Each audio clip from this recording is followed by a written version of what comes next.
अस्सलामुअलैकुम वरहमतुल्लाहि वबरकातुहू।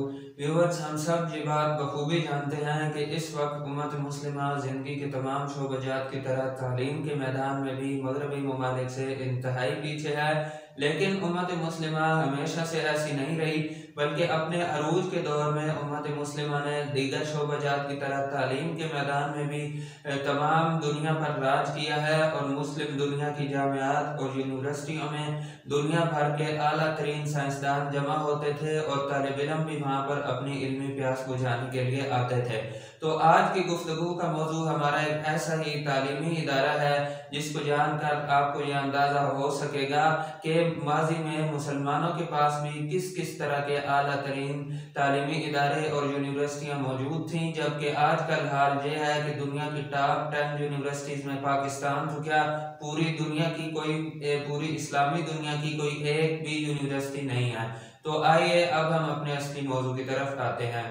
व्यूअर्स, ये इदारा जिसके बारे में हमने आपसे बात करनी है, इसको तारीख में बैतुल हिकमत के नाम से जाना जाता है, जबकि यूरोपियन लोग इसको हाउस ऑफ विजडम कहते हैं। और ये अब्बासी खुलफा के ज़माने में उनके दारुल हुकूमत बगदाद में कायम था और इसमें पूरी दुनिया से साइंसदान जमा होते, साइंस के तमाम शोबों से जिनका ताल्लुक होता था और फिर तमाम साइंसी मसाइल पर बहस होती, लोग अपने मुकालाजात पेश करते, इंतहाई मुदल्लल गुफ्तगू के बाद कोई नतीजा अखज़ किया जाता और इसी तरह तालिब इल्म भी अपनी इल्मी प्यास बुझाने के लिए यहाँ पर हाजिर होते थे। ये इदारा अब्बासी खलीफा हारून रशीद ने अपने ज़माने खिलाफत में 7वीं सदी ईस्वी में एक शाही फरमान के तहत कायम किया। शुरू में ये एक आम यूनिवर्सिटी नहीं थी, बल्कि इसकी हैसियत खलीफा की ज़ाती लाइब्रेरी की सी थी और इसमें तमाम दुनिया से बेहतरीन कुतुब को जमा करके रखा जाता था।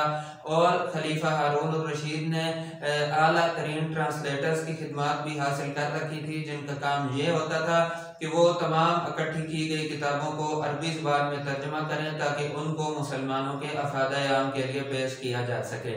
सन 813 ईस्वी में जब हारून रशीद का बेटा मामून रशीद इक़्तिदार में आया तो उसने इस लाइब्रेरी को बाकायदा साइंस अकेडमी या यूनिवर्सिटी का दर्जा दे दिया और इसको आम लोगों के लिए खोल दिया।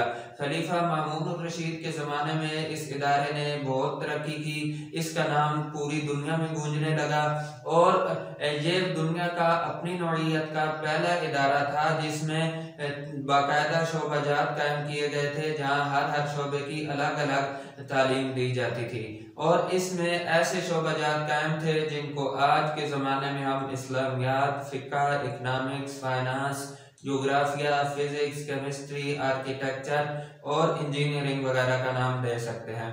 ये ऐसा अजीम शान इदारा था कि जिसके अंडर कई इदारे काम करते थे और इसी इदारे से ताल्लुक़ रखने वाले इंजीनियर्स के ज़िम्मे ये काम था कि वो बगदाद शहर में होने वाली हर तरह की तामीर और तरक्की का जायज़ा लें और उस काम को परवान भी चढ़ाएं।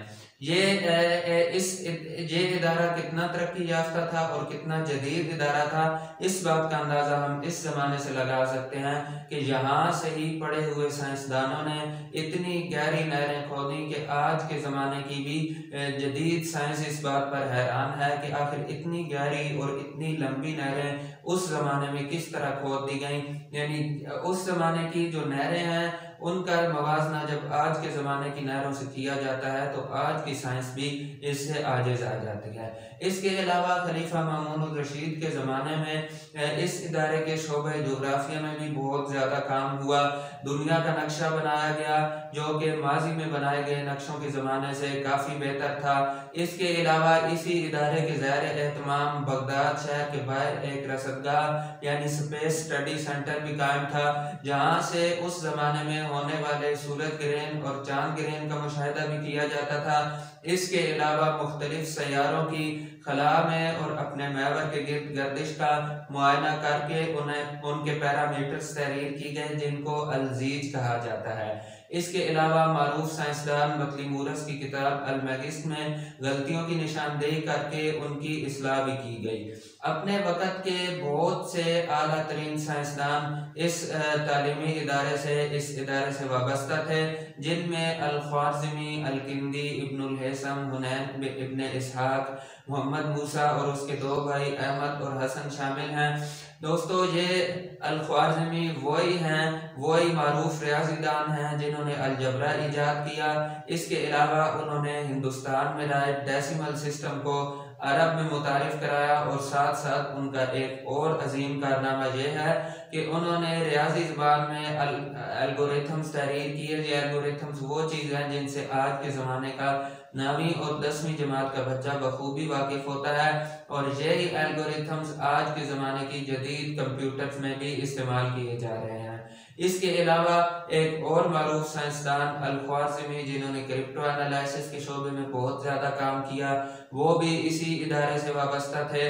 इसके अलावा इब्नुल हैसम की जो ऑप्टिक्स के शोबे में खिदमात हैं, उन्होंने पेन होल कैमरा ईजाद किया।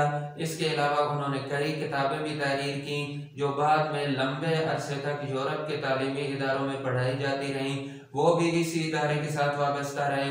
इसके अलावा एक और मारूफ साइंसदान हुनैन इब्न इसहाक, जिन्होंने भी ऑप्टिक्स के शोबे में बहुत काम किया, उन्होंने आँख की कई बीमारियों का इलाज दरियाफ्त किया, वो भी इसी तालीमी इदारे के साथ वाबस्ता थे।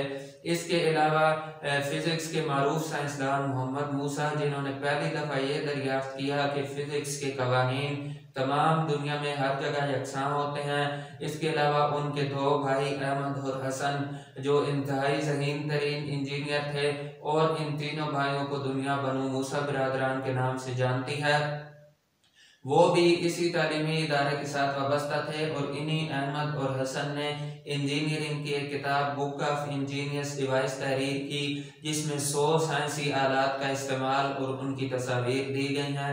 तो ये तमाम लोग भी इसी इदारे के साथ वाबस्ता थे। लेकिन दोस्तों, यूरोप ने अपनी बददियानती और बदअमली का अमली मुजाहरा करते हुए इस अजीम इदारे की तारीफ को भी मसख करने की भरपूर कोशिश की है।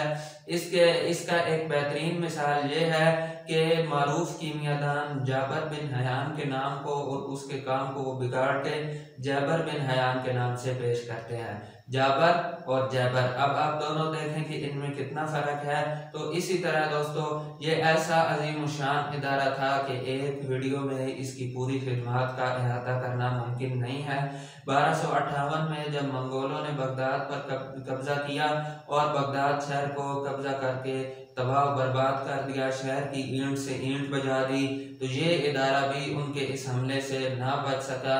उन्होंने इस इदारे को भी आग लगाकर तबाह बर्बाद कर दिया। यहाँ मौजूद कुतब का अजीम शान ज़ख़ीरा भी बिल्कुल ख़त्म हो गया, और वहाँ जो तमाम कुतब मौजूद थीं उनको दरिया में डाल दिया गया। कहा जाता है कि वो कुतब इतनी बड़ी तादाद में थीं कि जब वो दरिया में डाली गईं तो दरिया दजला का पानी सिर्फ उनकी स्याही की वजह से वो पानी भी स्याह हो गया था, क्योंकि उस ज़माने में ज़ाहिर है टाइपराइटर तो था नहीं, कुतब हाथ से लिखी जाती थी।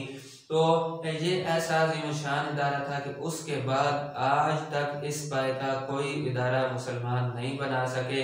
और आज हालत ये है कि दुनिया की टॉप 10 यूनिवर्सिटीज़ में एक भी मुसलमान मुल्क की यूनिवर्सिटी शामिल नहीं। अगरचे हमारे मुल्क की कायद-ए-आज़म यूनिवर्सिटी टॉप 100 यूनिवर्सिटीज़ में शामिल है, लेकिन उसका नंबर भी 50 के बाद जाकर आता है। तो दोस्तों, हमें चाहिए कि हम अपने इस्लाफ के कारनामों के बारे में आगाही हासिल करें, ताकि हमारे दिलो दिमाग में इस बात का जज्बा पैदा हो कि माजी में मुसलमान किस तरह दुनिया पर राज किया करते थे। और फिर जब हम आगाही हासिल करेंगे तो जाहिर है कि हमारे दिलो दिमाग में उम्मत मुस्लिमा को इसका खोया हुआ मकाम दिलाने का जज्बा पैदा होगा।